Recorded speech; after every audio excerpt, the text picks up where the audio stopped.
नमस्कार दोस्तों, जायका स्पेशल में एक बार फिर से स्वागत है एक नई रेसिपी के साथ में। तो जायका स्पेशल में आज बन रहे हैं बहुत ही ज़बरदस्त चटाकेदार आम और हरी मिर्च का सिरका वाला अचार। चलिए स्टार्ट करते हैं इसे बनाना। तो यहाँ पर हमने हाफ के जी ना यहाँ पर आम का इस्तेमाल किया है और इसे ना हमने पहले से ही वॉश करके ले लिया है। तो इस तरह से आपको पहले से ही धोकर और अच्छे से सुखा कर ले लीजिएगा। और साथ में हमने 100 ग्राम के आसपास ना हरी मिर्च का इस्तेमाल किया है। तो ये तीखी है, जिससे अचार का टेस्ट ना बहुत ही बढ़िया बढ़ जाता है। और यहाँ पर हम इसके डंठल को निकाल लेंगे। तो डंठल निकालना बहुत ज़रूरी होता है, नहीं तो अचार जो है ख़राब हो जाता है। तो मिर्च को भी हमने पहले से ही वॉश करके लिया था और अच्छे से सुखा कर ले लिया है। अगर आप तुरंत धोकर ले रहे हो ना, तो इसे सूखे कपड़े से अच्छे से पोंछ कर तब लीजिएगा। तो सारे डंठल हमने निकाल लिया है मिर्च का। और अब मैं यहाँ पर जो चिपचिपा सा ऊपर में होता है ना गोंद के जैसा आम में, उसे हम साइड से निकाल लेंगे। तो इस तरह से हमने सारे यहाँ पर जो आम का जो ऊपर का पार्ट है उस तरह से निकाल लेंगे। तो काफ़ी आसानी से ये निकल जाता है। और फिर मैं यहाँ पर आपको काट के भी दिखाऊंगी इस तरह।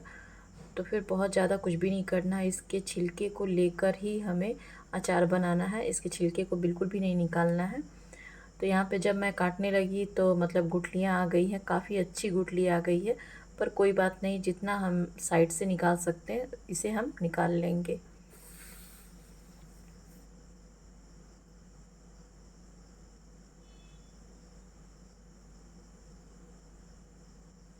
तो इस तरह से यहाँ पर साइड साइड से मैंने जितना निकल सका मैंने इसे निकाल लिया है, इसके पार्ट को।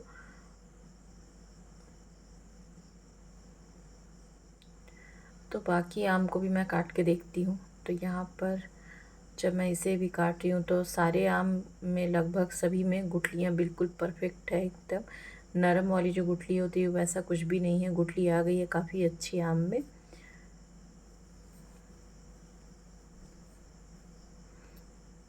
तो हमने यहाँ पे सारे आम को काट लिया, गुठलियों को हटा लिया है हमने। और इस तरह से छोटे छोटे पीसेस में मैं यहाँ पर काट कर और ले लूँगी। तो इस तरह से आपको काट कर और फिर लेना है। और ये देख सकते हैं साइज आप अपने हिसाब से छोटा या बड़ा रख सकते हो, थोड़ा सा छोटा ही साइज रखिएगा।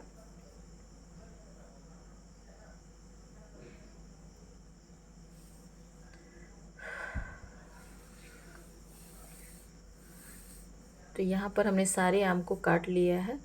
और अब मैं यहाँ पर हरी मिर्च को भी ना 2 टुकड़ों में बस काट कर लूँगी। ज़्यादा इसे बारीक काटने की ज़रूरत नहीं है, क्योंकि इसे हमें ऐसे भी चॉप करना है।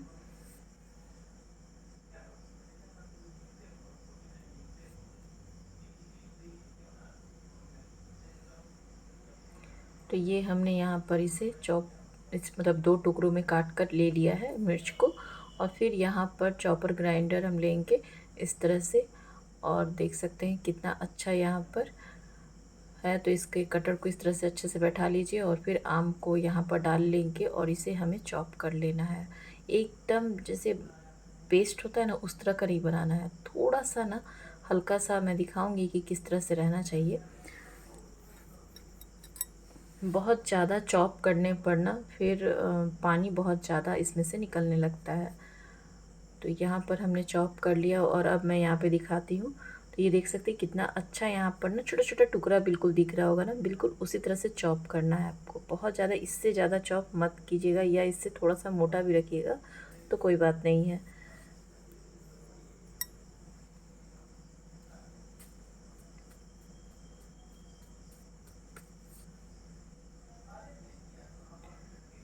तो ये देख सकते हैं यहाँ पर मैंने इसे निकाल लिया है।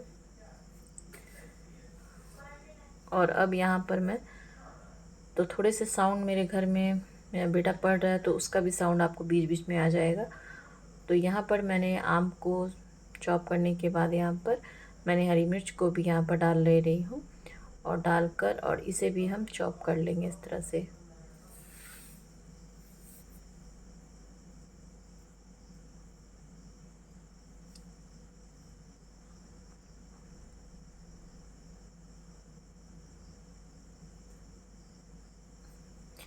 तो यहाँ पर हमने हरी मिर्च को भी इस तरह से चॉप करके ले लिया। अब इसे आम के साथ में डाल लेंगे और फिर यहाँ पर मसाले तैयार कर रही हूँ। तो एक पैन हमने लिया है जिसमें 1 चम्मच हमने जीरा डाला है और आधा चम्मच से कम हमने मेथी दाने का इस्तेमाल किया है और साथ में हम लेंगे 3 चम्मच हमने यहाँ पर सौंफ का इस्तेमाल किया है और आधा चम्मच से कम हमने काली मिर्च का इस्तेमाल किया है या फिर आप बोल सकते हो आधा चम्मच।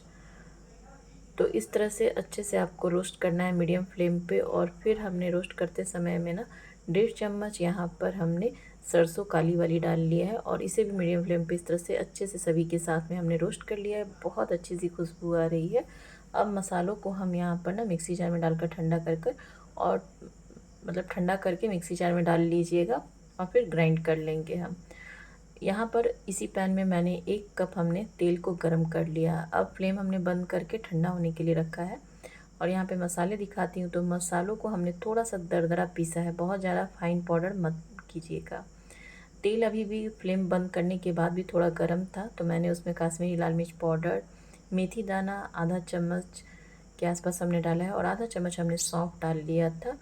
और बिल्कुल भी जब ठंडा हो जाएगा तब हम इस्तेमाल करेंगे। और साथ ही में मैंने आम और हरी मिर्च में हल्दी पाउडर, 3 चम्मच हमने नमक और कलौंजी डाला जिसे मंगरेला भी बोलते हैं। पिसे हुए मसालों को ऐड कीजिए इसमें। तो मैंने पूरा मसाला ऐड किया है इसमें, मैंने बिल्कुल भी बचा कर नहीं रखा है। और जो हमने तेल को गरम करके रखा था तो वो बिल्कुल भी एकदम ठंडा हो जाए ना तभी आप इसमें डालिएगा। तो यहाँ पर हमने डालने के बाद इसे काफ़ी अच्छे से मिक्स कर लिया है। तो इसका अब मैं आपको लुक दिखाऊंगी जब अच्छे से मिक्स हो जाता है ना तब फिर यहाँ पे दिखाती हूँ। ये देखिए कितना अच्छा दिख रहा है ना। तो तेल जो हमने लिया था ना परफेक्ट है, इससे ज़्यादा तेल की ज़रूरत बिल्कुल भी नहीं है। और यहाँ पर हमने ना लकड़ी के कोयले का इस्तेमाल किया जिसे मैंने काफ़ी अच्छे से गर्म कर लिया था और एक प्लेट में रख ली हूँ। और फिर इसमें हमने ना सरसों तेल इस्तेमाल किया है जिससे काफ़ी अच्छा धुआं आ जाएगा। और एक कांच की बर्निंग लीजिए और इसे बस इसके ऊपर से इस तरह से डाल देना है ताकि जो इसका जो धुआं है ना सारा अच्छे से चला जाए पूरे कांच के बर्निंग में। और फिर यहाँ पर हमने ना 2 चम्मच यहाँ पर हमने सिरका का इस्तेमाल किया है और डालकर अच्छे से मिक्स कर लेंगे। बहुत ही टेस्टी ज़बरदस्त, एकदम साल भर स्टॉक करके आप रख सकते हो। इस तरह से आम आम का आप आम और हरी मिर्च का कुछ अचार बोल सकते हो या सिर्फ आम का भी अचार आप बोल सकते हो। तो इस तरह से सिरका वाली आम और हरी मिर्च का अचार यहाँ पे बन के तैयार है। और जो हमने यहाँ पर रखा था ना एकदम धुआंधार होने के लिए तो बिल्कुल तैयार है। अब इसमें हम अचार को इस तरह डाल लेंगे और डालकर बहुत ही ज़बरदस्त टेस्ट आता है। तो एकदम स्मोक जो फ्लेवर होता है ना इससे अचार का टेस्ट और भी बढ़ जाता है। तो आप इस तरह से डालकर और पूरे साल भर स्टॉक करके एंजॉय कीजिए। बहुत ही टेस्टी लगता है खाने में और बनाना भी बहुत आसान है। तो आज की रेसिपी पसंद आई होगी तो लाइक शेयर ज़रूर कर लीजिएगा और कमेंट बॉक्स में मुझे ज़रूर बताइएगा कि आज की रेसिपी आपको कैसी लगी। तो इसी तरह से नई नई रेसिपी आप सभी के साथ में लाती रहूँगी और शेयर करती रहूँगी। तो देख सकते हैं इसका कलर और मतलब तेल जो है बिल्कुल अंदर तक चल गया, परफेक्ट तेल में हमने डाला है। इसे आप 1 से 2 दिन तक ना धूप में इसे ज़रूर रखिएगा, इससे काफ़ी अच्छा रहता है। लंबे समय तक ये स्टॉक करने के लिए बहुत ही बढ़िया रहता है। तो इसे आप ट्राई कीजिए और आम मिलना बहुत ही आसान है मार्केट में। फिर से मिलती हूँ एक नई रेसिपी के साथ में।